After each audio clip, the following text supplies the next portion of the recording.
Why do 80% of successful food businesses get ISO certified? Let's find out. Getting ISO certified can seem daunting, but it's essential for your food business. Here's how to do it step by step. Step 1. Initial gap analysis.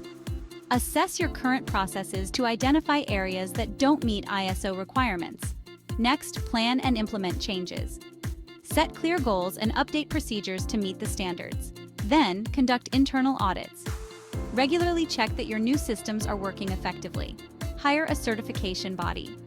Choose an accredited ISO certification body to guide you through the process. Now, it's time for the certification audit.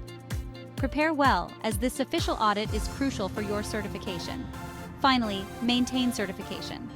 Remember, you need to renew and maintain your certification with regular audits.